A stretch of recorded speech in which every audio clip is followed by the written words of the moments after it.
Então, a gente agora vai falar sobre o diagnóstico laboratorial da tuberculose. Então, como a gente falou há alguns slides atrás, existem formas de tuberculose que podem ser pulmonares ou extrapulmonares. E na dependência, então, desse tipo de tuberculose, né, qual o sítio de acometimento, a gente vai poder, então, ter diferentes amostras clínicas que vão ser úteis no diagnóstico laboratorial.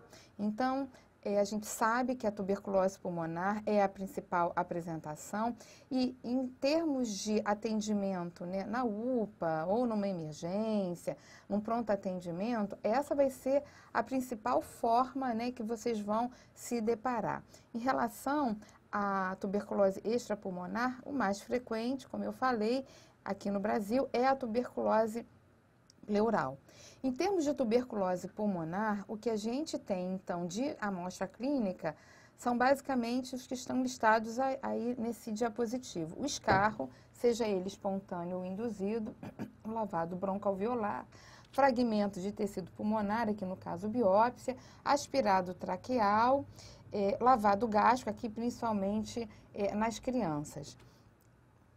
Então, o carro-chefe, na verdade, para a gente, em termos epidemiológicos, em termos de maior facilidade de obtenção e maior frequência, né, pela tuberculose pulmonar, vai ser o uso do escarro. Então, os exames realizados com escarro, eles são os melhores para o diagnóstico laboratorial da tuberculose pulmonar e laríngea, que são aquelas que têm impacto, né, na transmissibilidade, né, por conta de esse paciente ser o que a gente chama de bacilífero, ou seja, é um caso infeccioso, é um caso que impacta na transmissão, na cadeia de transmissão da doença. Entre outros fatores, tanto a baciloscopia quanto o teste rápido molecular, que a gente vai falar daqui a pouco, e a própria cultura com identificação do bacilo, eles dependem da quantidade e também da qualidade dessa amostra de escarro para que a gente possa confiar nesses resultados de exames. Então, é muito importante que a gente tome cuidado em relação à quantidade e à qualidade do material. Especificamente no caso da baciloscopia, quando a gente faz mais de uma amostra, colhe mais de uma amostra por paciente, isso melhora a sensibilidade desse exame, na verdade a sensibilidade do resultado, porque aumenta o rendimento diagnóstico para a gente conseguir então chegar à confirmação da tuberculose. Realizando 2 baciloscopias, por exemplo, em média, a gente consegue detectar mais de 90% dos casos infecciosos de TB. Então, vocês, quem é mais um pouquinho da antiga, vai lembrar que antes, a orientação era para coletar 3 amostras, né? Mas, já de uns anos para cá, a gente tem a orientação do Ministério da Saúde, que é para coletar apenas 2 amostras. E isso tem uma justificativa em termos de estudos. Houve um incremento diagnóstico de 80% a 82% a partir da primeira amostra. Os estudos mostraram isso. Realizando uma segunda amostra, o incremento era entre 10% a 14%, mas a partir da terceira amostra, esse incremento ele era então de 5% a 8%. Então, por isso, basta a gente solicitar 2 amostras de baciloscopia, né, de escarro, para fazer baciloscopia, para a gente poder ter esse aumento aí da sensibilidade. Então, por isso que a gente pede 2 exames, né, 2 baciloscopias de escarro e não mais 3. E aí, em termos daquilo que vocês vão conseguir fazer lá na ponta, lá no primeiro atendimento, né, na UPA, num posto de saúde, né, numa emergência, é a coleta do escarro espontâneo. Então, é o carro-chefe, né, é o que a gente mais utiliza. Então, através da coleta desse material que a gente vai poder utilizar com maior frequência, né, esse material para isolar micobactéria, porque é o material que tem a maior riqueza bacilar e além, claro, de ser de fácil obtenção. Essa amostra, para ser de boa qualidade, ela tem que vir da árvore brônquica, né, e obtida após um esforço de tosse. a partir de uma expectoração espontânea. Se for induzido, isso daí passa a ser o escarro induzido, que não é o escopo dessa aula. Então, não adianta o paciente aspirar, fazer aspiração de faringe, de nasofaringe, de secreção nasal e nem cuspir, colocar só a saliva. Essas amostras, elas não são recomendadas, porque elas podem fornecer resultados que são falsos negativos, ou seja, eu vou ter um resultado negativo, mas aquele material não tem boa qualidade, ele não vem da árvore brônquica, então a gente não pode confiar nesse resultado. O volume ideal que tem que ser coletado é entre 5 a 10 ml. E um escarro bom, né, que venha da árvore brônquica, ele contém fragmentos ali da necrose, né, do cásio ali do local do acometimento, contém também secreções broncopulmonares e secreções orofaríngeas, porque essa secreção, ela vem da árvore brônquica, mas ela vem passando, né, até ser expectorada. Então, ela vai ser contaminada pela parte superior do trato respiratório. Apesar dela ser estéril lá na árvore brônquica, né, ela vem de um lugar estéril, mas ela vem se contaminando. Então, o escarro é um produto contaminado, viscoso, e por isso que o aspecto ideal para a análise é o muco purulento. Amostras que são liquefeitas, amostras com restos alimentares, com aspecto salivar ou com sangue, elas vão interferir na sensibilidade. Então, isso vai impactar diretamente na qualidade do resultado desses testes. Em especial para o TRM-TB, né, que é o teste rápido molecular para a tuberculose, se tiver nessas condições, né, principalmente sangue, a gente não pode realizar essa análise, a gente não pode colocar no aparelho e também, para ir especificamente para o TRM-TB, a gente tem que ter uma quantidade ideal de pelo menos 2 ml, mas abaixo de 1 a gente não pode submeter. Então, existem recomendações para que essa coleta seja bem feita, existem recomendações para o tipo de pote, existem recomendações de local também para esse escarro ser coletado. Então, quem tem que fazer essas orientações é a equipe de saúde, né, daquela unidade. Então, por isso é muito importante que vocês conheçam como orientar o paciente. Esse pote, também quem tem que fornecer é a unidade de saúde. E ele não pode ser qualquer pote, ele não pode ser um pote reutilizado, ele tem que ser um pote transparente, ele tem que ter capacidade entre 35 a 50 ml, uma altura mínima de 40 milímetros, uma boca larga e uma tampa que tenha rosca. Ele não pode ser de encaixe, tem que ser uma tampa com rosca.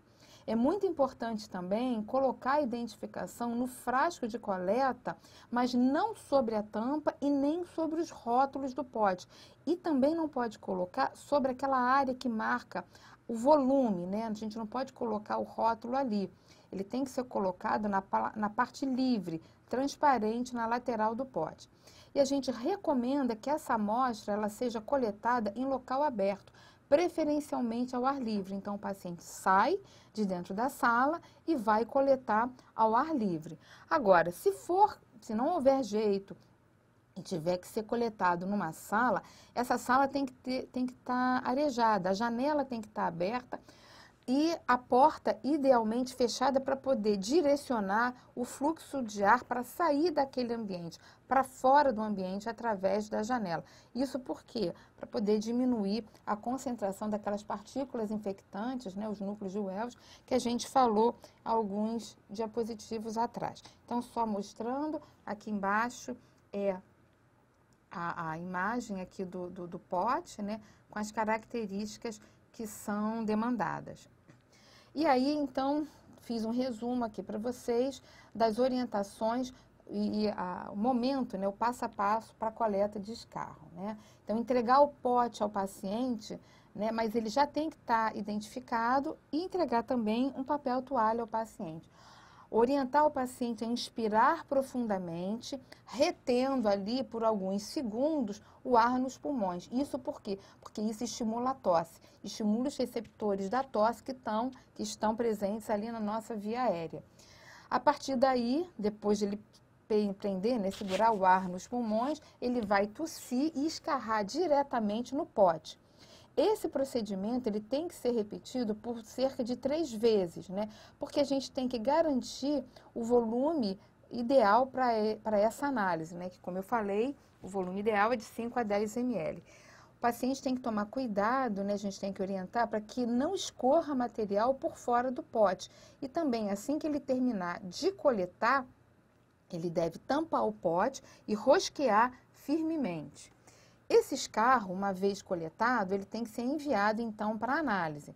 Mas e se não puder ir naquele dia? O que eu faço? Bom, o escarro ele deve ser conservado, né, até mesmo que haja o envio, mesmo que seja no mesmo dia, sobre refrigeração. Ideal aí entre essa temperatura, entre 2 a 8 graus Celsius. Caso a unidade não possua geladeira específica para guarda de amostra, essas amostras elas podem ser mantidas em temperatura ambiente, mas por um período máximo de 24 horas e em locais que não sejam muito quentes. Então, a temperatura ela deve ser amena, em torno aí de 28 a 30 graus. Mas quando o lugar ou naquele momento, né, a gente vive um país aqui tropical, né, mas que tem dias muito quentes, como agora no verão, aqui tem que ser usada uma caixa térmica para manter as amostras refrigeradas, né, num prazo máximo de 24 horas. E para realizar esses testes laboratoriais, o tempo entre a coleta e a análise do material, ela não pode passar de 7 dias, desde que a amostra seja mantida sob refrigeração. Por que isso? Como eu falei, o escarro é um material que é mais rico em bacilos e a gente tem que garantir a viabilidade desses bacilos para que a gente possa analisar, seja para baciloscopia, seja para cultura. Então, esse time, né, de armazenamento, ele é limitado aí a 7 dias. E mesmo o transporte, né, de um lugar para o outro, ele também deve ser realizado sob refrigeração. Não pode ficar exposto à luz solar e a amostra tem que estar adequada ali para que não haja risco de derramamento. A tampa tem que estar bem fechada. Muitas vezes a gente coloca dentro de um saco ou dentro de uma luva e fecha aquela luva. Então, para transporte, tem que ser uma caixa refrigerada, tem que ter aí um termômetro e a gente tem que garantir, através ou de gelo ou daqueles dispositivos, né, tipo Gelox, né, dentro ali da caixa térmica para poder fazer o transporte. Então, eu peguei essa imagem aqui do Manual de Recomendações para o Diagnóstico Laboratorial agora do Ministério da Saúde de 2022. Quem quiser pode acessar, é de domínio público. Então, essas são as orientações básicas, um resumo do que eu falei em termos de coleta, né, a orientação. Importante aqui, eu esqueci de falar, na verdade tem um slide mais à frente que fala sobre isso. Para toda a coleta de escarro, a gente tem que pedir para que o paciente lave a boca, faça alguns bochechos com água, exatamente para tirar aí restos alimentares, fazer uma higienizada. Para a primeira amostra, ele não precisa estar em jejum, só na segunda amostra, né, que é feita no dia seguinte, que ele vai precisar. Então, as orientações, como eu falei, lavar a boca, bochechar, coletar em local arejado em ar livre, abrir o pote, inspirar profundamente, prender por alguns instantes, né, a respiração e depois escarrar no pote. As características do recipiente, como eu falei, estão aqui. O transporte tem que ocorrer em menos de 24 horas, se não tiver geladeira. Se tiver geladeira, no máximo aguardar 7 dias, né? Pode só ficar até 7 dias nessa condição de refrigeração. Se não tiver geladeira, até 24 horas, né, para a situação, para um ambiente ameno. E aqui as observações, né? A primeira amostra deve ser coletada na unidade de saúde no momento da consulta, seja ela enviada para TRM-TB, teste rápido molecular, ou para baciloscopia, e a segunda amostra ela deve ser coletada no dia seguinte, e aqui no caso só para baciloscopia. Essas coletas elas devem acontecer sempre em dias consecutivos, tá? Um dia na unidade, outro dia, se ele ainda estiver na unidade, ou então na residência dele. Eu também disponibilizei aqui, mas que vocês podem acessar nesse mesmo manual de recomendação para o diagnóstico laboratorial em TB e micobactéria não tuberculose, aqui de 2022, as orientações que a gente pode aqui fazer para a primeira amostra, então essa aqui, idealmente, ela fica na unidade de saúde, tanto para o profissional de saúde saber o que falar, né, para ele como orientar, e essa aqui a gente recomenda que ela esteja impressa, né, em pequenos papéis, né, não precisa ocupar a página inteira, faz várias dessas orientações, entrega para o paciente para que ele saiba como coletar a segunda amostra, no caso de ser realizada ali fora da unidade de saúde, né, em casa. Então, agora falando propriamente do método, né, de como fazer, quais os diagnósticos bacteriológicos da tuberculose, vou falar um pouquinho da baciloscopia, né? A baciloscopia, né, que é a pesquisa de bacilo álcool ácido resistente, o método é de Ziehl-Neelsen, né, a gente chama, né, vulgarmente de BAAR, é um método que detecta cerca de 60% a 80% dos casos de tuberculose pulmonar. É importante lembrar que, apesar de ser de baixo custo, é um exame muito dependente da expertise ali do microbiologista, né, da pessoa que vai realizar a lâmina. E tem várias, né, existem várias situações de interferência desse resultado. Eu vou comentar um pouco mais à frente. A baciloscopia, ela detecta os casos bacilíferos, ou seja, aqueles casos que são infecciosos na tuberculose pulmonar, que são responsáveis pela manutenção da cadeia de transmissão. E na verdade, a baciloscopia o exame de excelência para a gente acompanhar o monitoramento desse tratamento, porque a gente consegue realizar a baciloscopia de escarro mês a mês para avaliar, então, a resposta ao uso das drogas anti-TB. Então, o que a gente quer alcançar? A redução bacilar e até a própria negativação do escarro. Então, o paciente começa lá no início do tratamento com 3 cruzes, no mês seguinte faz outra baciloscopia e vai acompanhando mês a mês como é que está essa redução. Então, isso é o exame que a gente usa para poder fazer o acompanhamento. Então, diagnóstico e tratamento e acompanhamento. Então, a gente usa a indicação, né, da baciloscopia nos pacientes sintomáticos respiratórios, que a gente já definiu em slides anteriores, qualquer suspeita clínica ou radiológica de tuberculose, aqui independente do tempo de tosse, e para acompanhar e fazer o controle de cura, como eu acabei de explicar a vocês, né, mês a mês até o final do tratamento. E então fazemos, em termos de baciloscopia, 2 amostras, né? No primeiro contato no atendimento, seja ele na UPA, seja ele no posto de saúde, é importante que a gente aproveite esse momento do paciente na unidade para garantir a realização dessa coleta de forma adequada. Então, é muito importante, né, que ele faça no momento do primeiro contato. E no dia seguinte, a gente vai também solicitar, independente da gente saber o resultado dessa primeira amostra ou não. Muitas vezes, se não fizer na própria unidade, que é a maioria, a gente só vai ter isso depois de um tempo. Então, a primeira amostra, né, como eu falei, não é necessário jejum, mas a boca tem que estar limpa e sem resíduos. Então, orientar para fazer os bochechos com água antes de coletar. Já a segunda amostra vai ser coletada no dia seguinte ao despertar. Essa amostra é uma amostra também importante porque ela vai ser mais rica em bacilos exatamente pelo acúmulo de secreção na árvore brônquica durante a noite. O paciente ficou a noite deitada, coletou até pelo decúbito, houve um acúmulo de secreção na árvore brônquica, então a tendência é quando ele sentar, ele vai ter até o estímulo da própria tosse. Aqui o paciente tem que estar e também fazer os bochechos com água para tirar resíduos da orofaringe antes de coletar. Mas a baciloscopia, ela também pode ser utilizada na suspeita de tuberculose extrapulmonar. Então, outros materiais biológicos, eles também sofrem, né, eles podem ser encaminhados para fazer a baciloscopia. A única ressalva que eu faço aqui é o líquido pleural.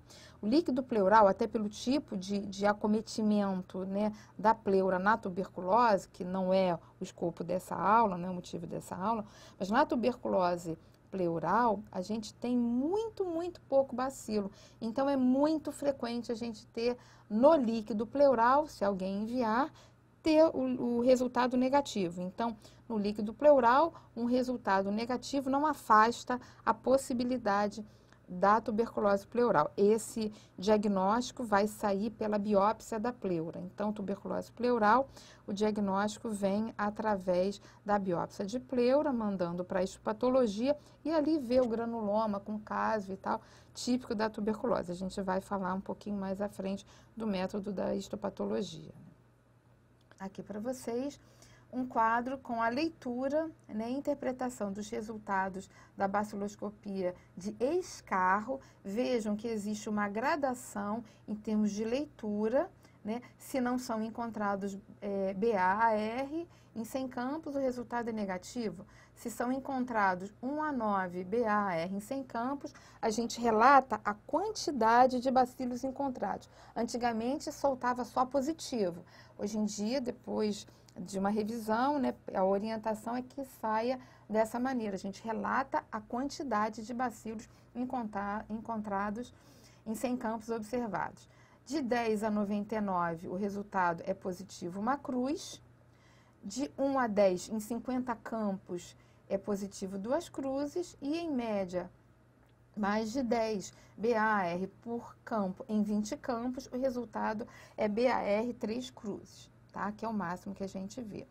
Aqui tem uma imagem corada, né, para vocês verem pelo método de Ziehl-Neelsen, e aqui, quando é a pesquisa, né, a baciloscopia em outro material, a gente não usa a gradação em cruzes, a gente diz negativo ou positivo. Negativo não são encontrados BAR no material e positivo quando são encontrados BAR na quantidade, em qualquer quantidade, no material examinado. Então, gradação em cruzes só para escarro. Na baciloscopia, falando ainda de baciloscopia, o resultado de uma baciloscopia de escarro positiva e um quadro clínico compatível com TB fecham o diagnóstico e autorizam o início de tratamento. Ah, mas não precisa aguardar uma segunda amostra? Não, na verdade a gente vive num lugar de alta prevalência, incidência de TB, um resultado de baciloscopia de escarro positiva com quadro clínico compatível, fecha o diagnóstico. A gente sempre pede para solicitar, mesmo assim, uma segunda amostra, porque, como eu falei inicialmente, isso aumenta a sensibilidade. O diagnóstico de certeza bacteriológica a gente só vai obter com a cultura. A cultura é o padrão ouro, ou então se a gente fizer testes moleculares. A gente tem que lembrar algumas situações de exceção, ou seja, quando a gente tem baciloscopia positiva, mas não se trata de tuberculose, né, doença. E existem as micobactérias não tuberculosas, MNTs, que eu falei também lá no início da aula. Essas MNTs e outras micobactérias, elas também se coram positivamente pelo método Ziehl-Neelsen. Então, aqui o BAR será positivo, mas se eu submeter esse paciente ao teste rápido molecular para tuberculose, que é específico, né, para o Mycobacterium tuberculose, esse resultado do teste rápido vai ser negativo. Então, isso é um caso em que o BAR é positivo e o TRM-TB é negativo. Então, lembrar que MNT também se cora positivamente. Uma outra situação, mas aqui é mais infrequente, né, não é tão frequente assim no nosso meio, isso é mais do especialista, né, do pneumologista, é que nocardia, né, que são bacilos gram-positivos aeróbios, eles são parcialmente resistentes aos ácidos, né, e tem também o aspecto, às vezes, de filamento. Então, isso pode, às vezes, fazer alguma confusão com BAR positivo. E aqui eu peguei algumas só situações, né, de erros, né, na baciloscopia, né. Então, por exemplo, aqui embaixo, a realização de potes, reutilização de potes de amostra. Então, pode ter algum resíduo de escarro anteriormente positivo, isso vai dar um falso positivo. Então, o pote é descartável. A outra coisa, né, uma coleta inadequada da amostra, mandando para o diagnóstico, né, com uma quantidade também pequena, né, então o resultado vai ser falso negativo.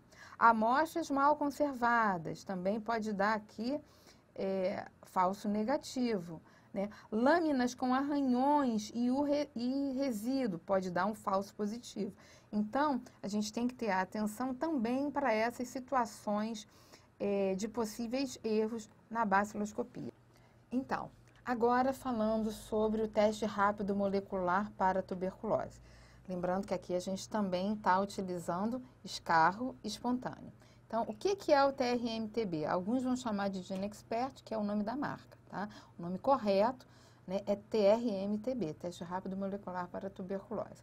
É a detecção, esse exame que faz, ele detecta, né, o DNA dos bacilos do complexo, e aí é específica o MTB, né, do complexo Mycobacterium tuberculose, e além disso, faz a triagem de cepas resistentes à rifampicina pela técnica de reação em cadeia polimerase, em tempo real. Essa definição está lá na Organização Mundial de Saúde, em 2011, tá? Então, desde essa época, a gente começou a usar aqui no Brasil. Não é uma tecnologia que esteja disponibilizada em todos os lugares, mas existem, principalmente, aí eu estou falando pelo Estado, né?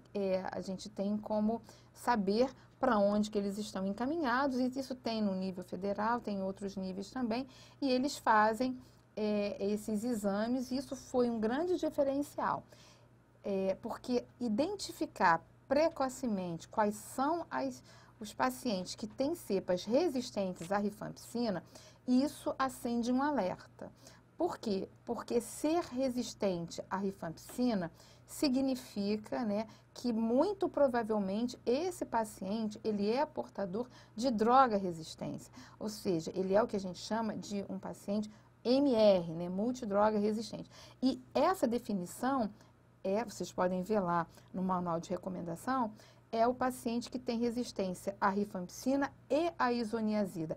E isso impacta em fazer um tratamento numa unidade de referência terciária com drogas específicas e não mais aquelas drogas que a gente utiliza, que a gente chama, né, do esquema básico, as drogas clássicas, rifampicina, isoniazida, pirazinamida e etambutol. Então, identificar precocemente quem é resistente à rifampicina permite ao médico uma tomada de decisão e uma intervenção, ou seja, fazer mais precocemente, instituir mais precocemente um tratamento adequado.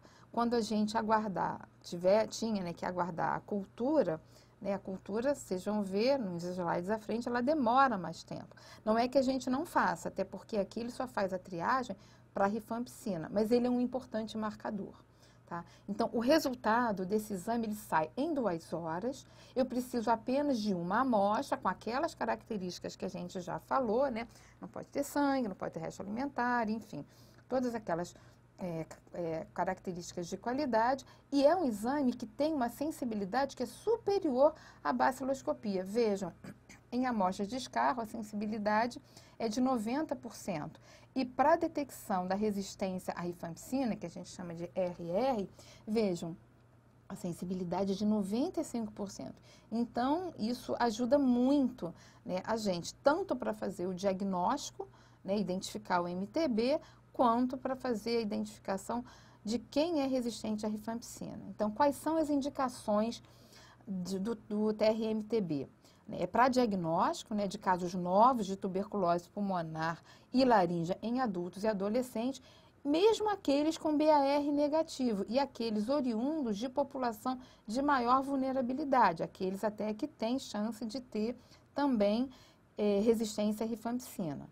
No diagnóstico de tuberculose extrapulmonar em materiais que já tenham sido validados. Escarro, né, escarro induzido, aqui, quais são os materiais que já foram validados? Né? O escarro, a gente já sabe, o escarro induzido, lavado broncoalveolar, lavado gástrico, líquor, gânglios linfáticos e outros tecidos. Mas aqui existe uma menor sensibilidade em relação às amostras pulmonares. Então, um resultado que venha falso negativo não exclui tuberculose. E, de uma forma bem importante, na triagem da resistência à rifampicina nos casos de retratamento e naqueles com suspeita de falência do esquema básico. Então, às vezes o paciente está lá fazendo o tratamento, né? Não fez às vezes a cultura, ou então a cultura ainda não foi liberada, ou ele não fez inicialmente o TRM, né? O teste rápido, e aí eu posso então solicitar o teste rápido naquele momento para verificar se ele tem resistência à rifampicina, fazer a triagem. Agora, uma coisa importante, o TRM, ele detecta DNA também em bacilos que estejam mortos ou inviáveis. Então, aquele paciente que acabou de tratar e precisou e teve uma recidiva, né, ou seja, um novo caso de tuberculose depois de uma finalização, né, ele completou o tratamento, né, mas ele adoeceu de novo, né, teve cura, mas adoece de novo, ele pode ainda ter restos, né, de bacilos, né, fragmentos desse DNA. Então, esse teste rápido molecular, ele pode detectar esse fragmento de DNA. Então, ele não deve ser utilizado para o diagnóstico de casos de retratamento. Exatamente porque a gente vai ficar na dúvida. Isso é um bacilo, um fragmento de bacilo, ou ele é um novo caso, né? Então, nesses casos, né, de retratamento, o diagnóstico ele deve ser feito com a baciloscopia de escarro e a cultura para micobactérias, né? Vai também fazer o teste de sensibilidade, como para todos os outros casos. Mas aqui, o TRM ele só pode ser utilizado para triagem à rifampicina e não para diagnóstico. Então, pelo mesmo motivo, né, ele não deve ser utilizado para controle de tratamento e cura. Por quê? Porque ao longo do tratamento desse paciente, ele ainda pode ter fragmento do bacilo e o TRM pode dar positivo. Então, não é isso que vai dizer se o paciente está bacilífero. Quem vai dizer é a baciloscopia, é o acompanhamento mensal pela baciloscopia. Então, está aqui uma foto, né, da máquina, né, do GeneXpert, né, do TRM-TB. Aqui o tubo que a gente utiliza, né, tem toda uma técnica, né, que foge ao escopo dessa aula. Mas então, o que ele faz? Ele identifica o bacilo, né, o MTB, ou não, e ele identifica a resistência à rifampicina ou não. Então, esses são os resultados possíveis. MTB não detectado e a interpretação é negativa, não identificou. Ele pode ser identificado, o MTB, e a resistência à rifampicina não detectada, ou seja, é positivo para a tuberculose, mas não tem resistência à rifampicina. Aqui, ele também pode ser detectado e a resistência à rifampicina também detectada. Então, aqui, positivo para tuberculose com resistência. Agora, ele sendo detectado, ele pode ter a resistência à rifampicina indeterminada. Então, apesar de positivo para a tuberculose, a resistência à rifampicina é inconclusiva e aqui a indicação é repetir o teste em outra amostra, tá? Aqui também, às vezes, o resultado pode ser inválido ou dar erro, também vai ser de interpretação inconclusiva e a gente deve repetir o teste em nova amostra. Então, uma coisa importante também para deixar aqui para vocês é a seguinte informação. Caso seja identificada a resistência à rifampicina, positivo para TB e com resistência, a orientação é repetir o TRM-TB em outra amostra de escarro para confirmar, né, essa resistência com o objetivo também de aumentar a sensibilidade desse diagnóstico. Tá? Então, uma vez identificada a resistência à rifampicina, a orientação é repetir o teste em nova amostra. Então, agora eu vou apresentar, baseado no TRM-TB, alguns algoritmos. Tá? Então, esse aqui, são 3 algoritmos. Esse é para o diagnóstico de casos novos de tuberculose pulmonar ou laríngea, baseado no teste rápido molecular, porque pela baciloscopia a gente já conversou lá atrás e não há muita dúvida. Então, para aquele paciente que tem suspeita de tuberculose pulmonar e realizar o TRM-TB, a gente tem 2 possibilidades. Ou o MTB é detectado, ou ele não é detectado. Se ele for detectado, o paciente tem tuberculose. O que a gente vai verificar, então, é se ele tem resistência à rifampicina detectada ou não. Se for detectada a resistência à rifampicina, como eu falei, a gente tem que realizar outro teste rápido molecular, solicitar, e também solicitar cultura e teste, identificação e teste de sensibilidade, e vai encaminhar esse paciente para referência terciária. Esse paciente não vai ser encaminhado para tratar na atenção básica. Agora, se a resistência à rifampicina não for detectada, a gente também vai coletar a cultura e o teste de sensibilidade. A cultura é a meta universal, então a gente deve solicitar para todos os pacientes. E aqui, nesse caso, a gente começa a tratar com o esquema básico, né? E aqui na atenção primária, né? Iniciar o tratamento para TB com esquema básico. Agora, se o MTB não for detectado, a gente pergunta, ele tem sintomas? Ele mantém sintomas? Se ele não mantém, diagnóstico de TB excluído. Agora, se ele mantém os sintomas e o MTB não é detectado, a gente vai realizar, então, solicitar a cultura, identificação, teste de sensibilidade e vai continuar a investigação. O outro algoritmo é também para o diagnóstico de casos novos de TB pulmonar e laríngea em adultos e adolescentes, mas aqui em população de maior vulnerabilidade, tá? Isso tudo utilizando o TRM-TB. Então, a partir da suspeita de tuberculose, a gente vai realizar o TRM-TB, mas também cultura e o teste de sensibilidade, né? Cultura, identificação e teste de sensibilidade. Se o MTB for detectado, né, no TRM, o paciente tem tuberculose. E aí a gente vai verificar se ele tem resistência à rifampicina detectada no TRM ou não. Se tiver resistência detectada no TRM-TB, a gente repete o teste rápido e encaminha esse paciente, né, para referência terciária, a semelhança do que fez na população geral, e vai acompanhar a cultura e o teste de sensibilidade.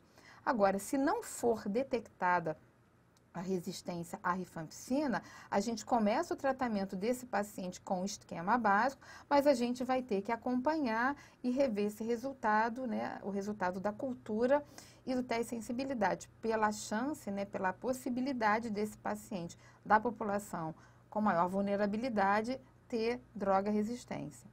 Agora, se o MTB não for detectado, mas ele mantém sintomas, né, a gente vai verificar se ele mantém sintomas. Ele mantendo sintomas, né, a gente continua investigando, mas aguarda a cultura e o teste de sensibilidade.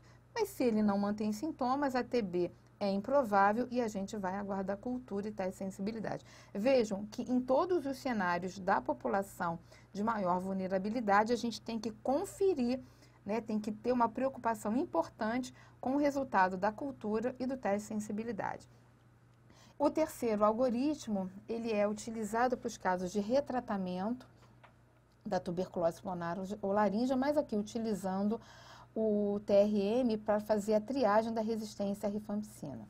Então, nesse caso, né, eu falei, né, do retratamento, esse paciente ainda pode ter resquício de DNA ali no escarro, e mesmo com quadro clínico sugestivo, a gente tem que utilizar aqui a baciloscopia e vai aguardar também a cultura para saber se é MNT ou não. Então, essa é uma daquelas situações de possível confusão. Então, o paciente vai fazer baciloscopia, vai fazer teste rápido e vai fazer a cultura e teste de sensibilidade. 4 cenários podem ser possíveis.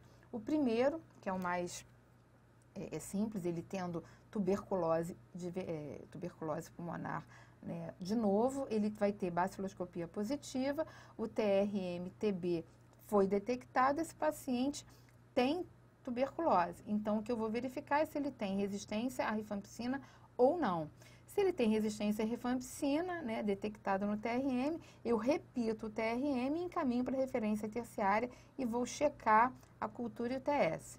Se a resistência à rifampicina não for detectada, a gente começa o tratamento com esquema básico e vou checar o resultado da cultura e do TS.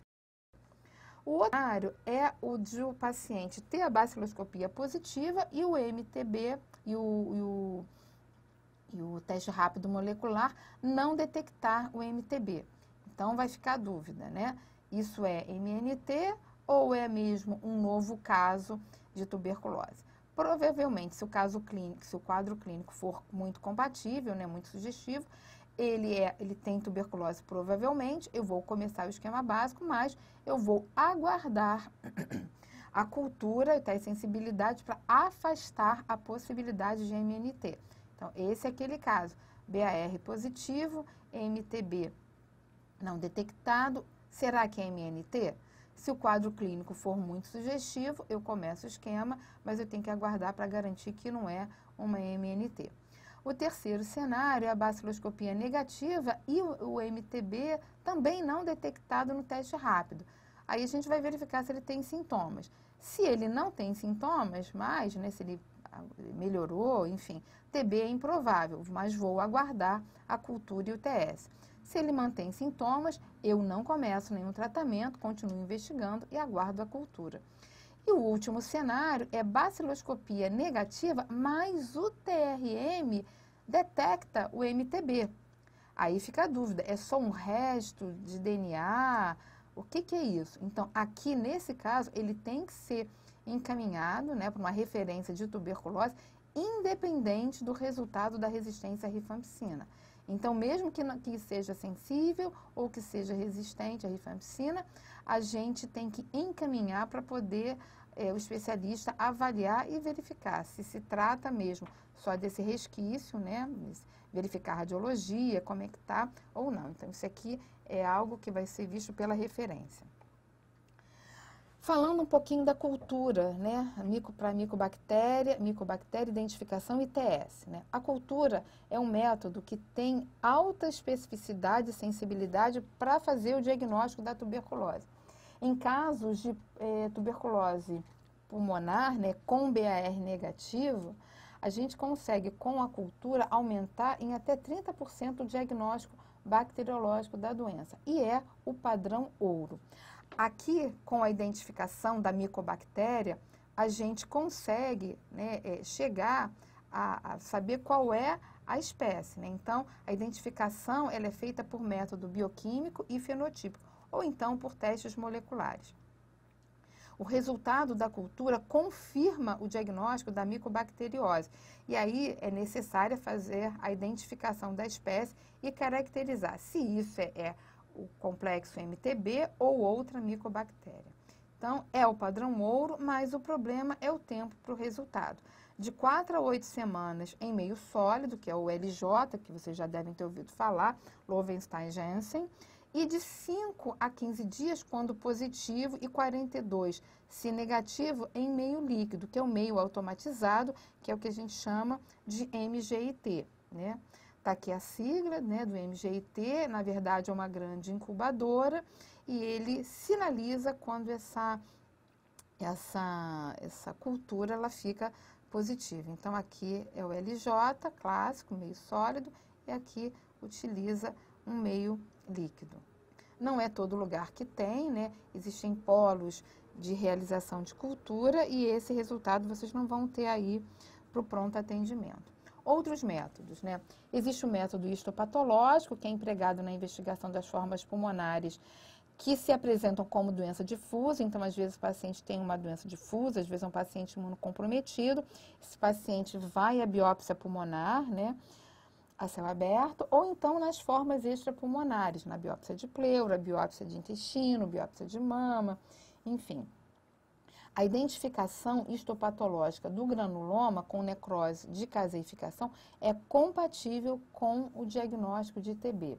Então, é importante que o fragmento ele seja encaminhado para o histopatológico, né? Então, não adianta só, por exemplo, na tuberculose de pleura, o ideal é fazer a biópsia de pleura, além da toracocentese, e obtendo um fragmento, seja ele de qual tecido, sempre que possível, a gente manda né, 1 ou 2 fragmentos também para fazer a cultura daquele material. Então, eu melhoro a sensibilidade, eu melhoro o rendimento do diagnóstico. Eu posso fazer o histopatológico, mas eu também posso fazer a cultura em meio específico né, daquele material.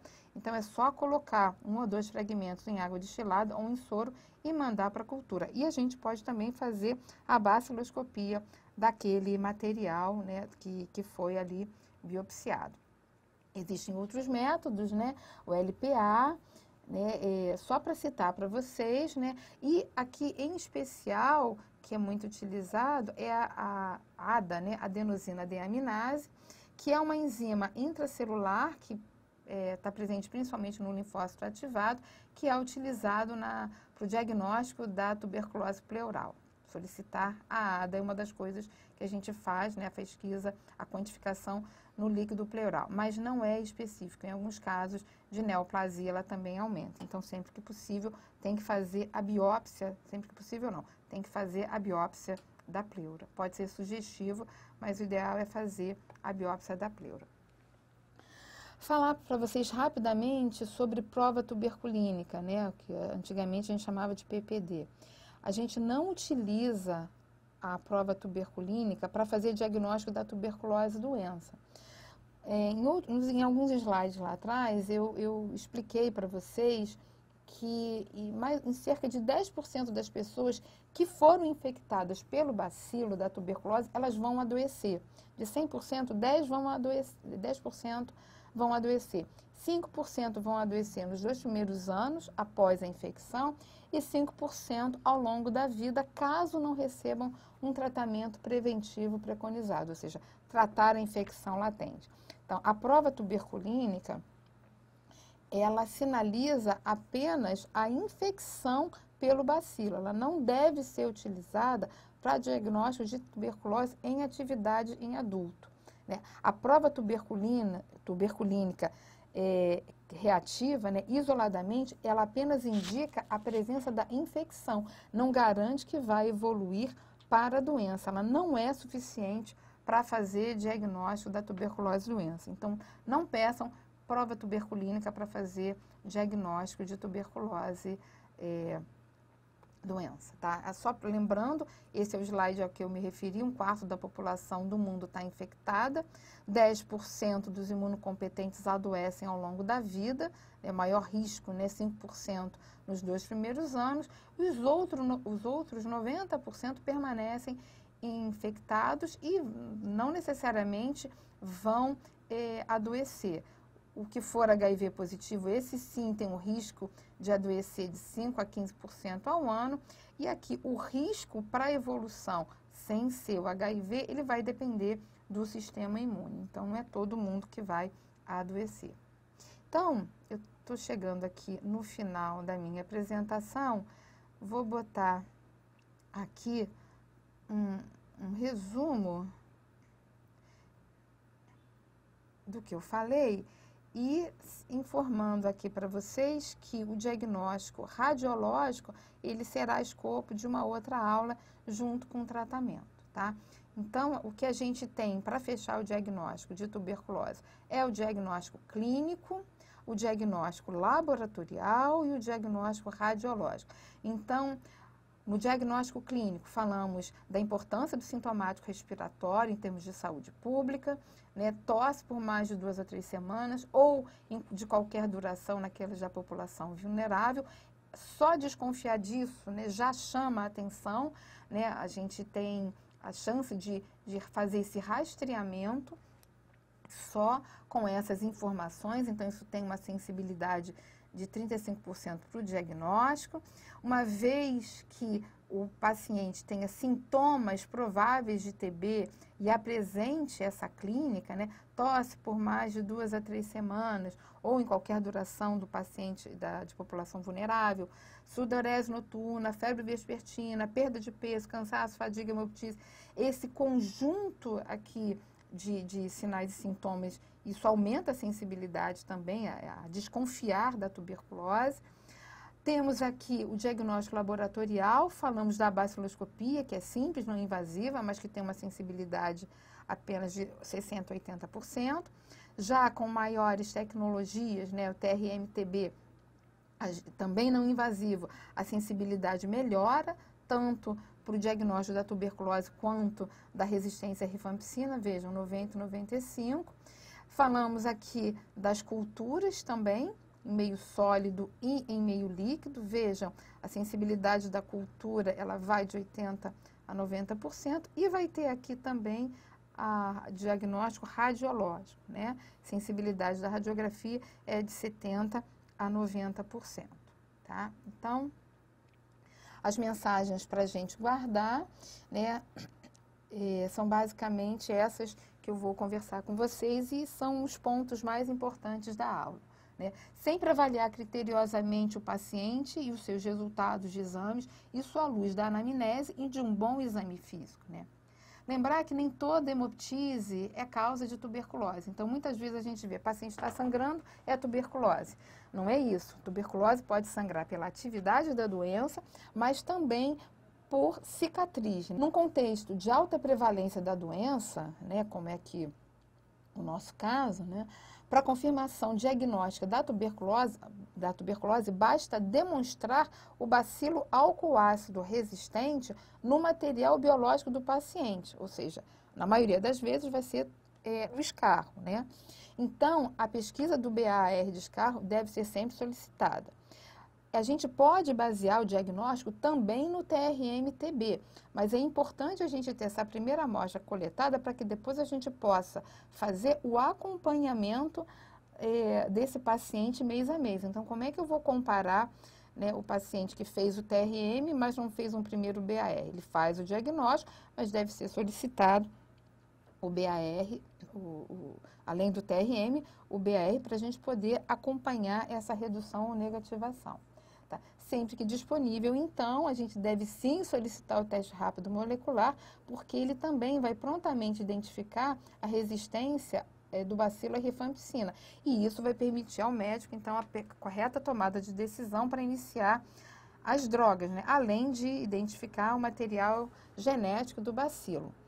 Quando o diagnóstico for baseado no TRM-TB, diferentes cenários deverão ser avaliados. Eu mostrei para vocês aqueles algoritmos, com a possibilidade de se tratar de uma população de maior vulnerabilidade e a própria triagem à rifampicina.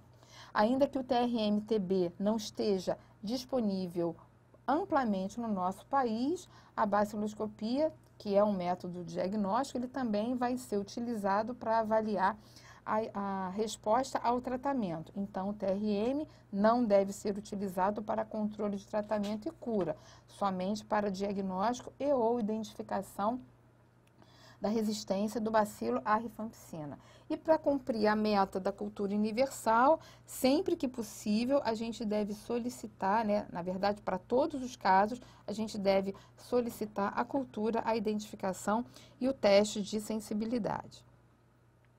Essas são as referências, né, que eu utilizei, todas de domínio público, tá? Manual de recomendações para o controle da tuberculose no Brasil, manual de recomendações para o diagnóstico laboratorial em tuberculose, né, e micobactérias não tuberculosas de interesse em saúde pública, esse de 2022, o Global Tuberculosis Report de 2021, mas já foi liberado em outubro o de 2022 e o boletim epidemiológico da tuberculose.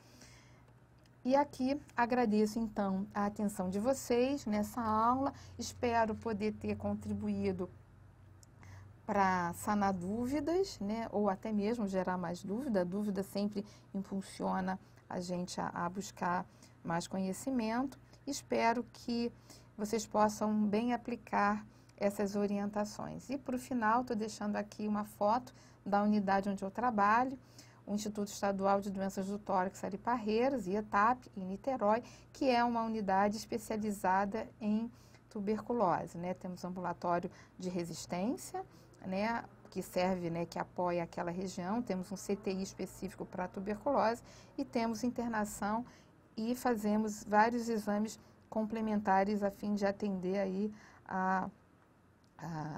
a rede no apoio ao tratamento, ao diagnóstico e tratamento da tuberculose.